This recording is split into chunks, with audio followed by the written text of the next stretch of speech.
आज 11 अक्टूबर है और 11 अक्टूबर 1902 को बिहार में जयप्रकाश नारायण का जन्म हुआ था। वह एक भारतीय स्वतंत्रता कार्यकर्ता, समाज सुधारक और राजनेता थे। संयुक्त राज्य अमेरिका में अध्ययन के बाद मार्क्सवादी विचारों से प्रभावित हुए और भारत में ब्रिटिश शासन का कड़ा विरोध किया।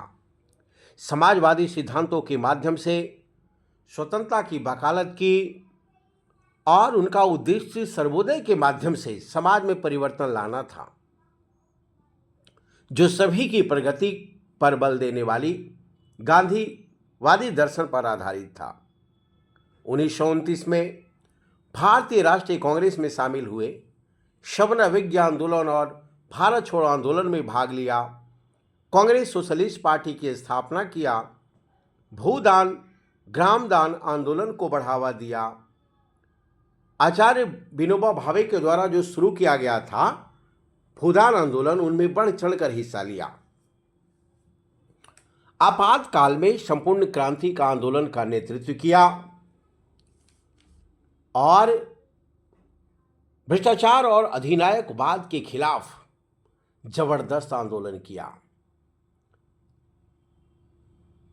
8 अक्टूबर 1979 को उनका निधन हो गया। मरणोपरांत 1999 में भारत रत्न से सम्मानित किया गया।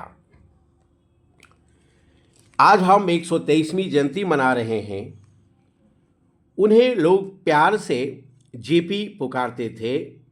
लोकनायक की उपाधि दी गई थी।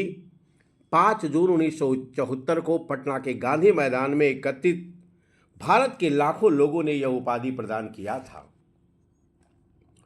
उन्होंने स्वदेशी अपनाने का विशेष आग्रह किया था। लोगों के माध्यम से लोकतांत्रिक समाजवाद और सर्वोदय ही भारत की समस्याओं का समाधान के रूप में वो तलाशते थे।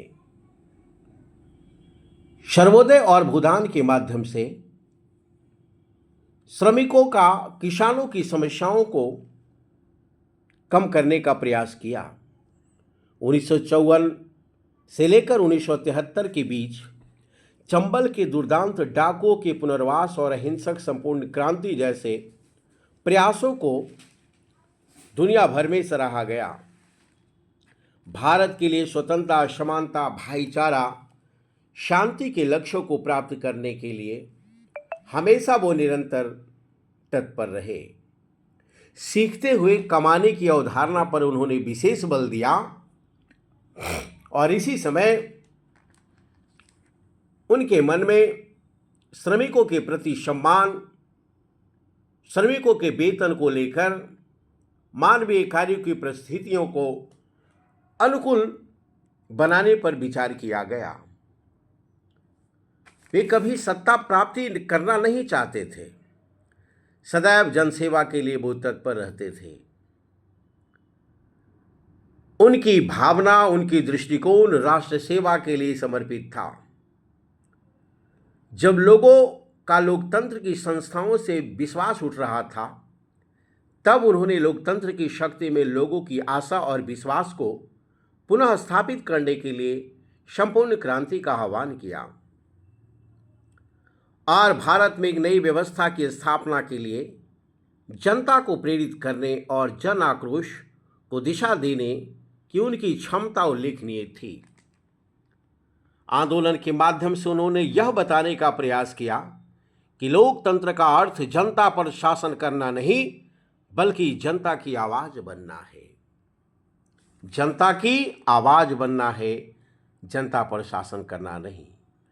आंदोलन के माध्यम से नैतिक निर्णय, नागरिक चेतना उनके अंदर भर गया और किसी भी चुनौतियों को आसानी से वो निपट लेते थे।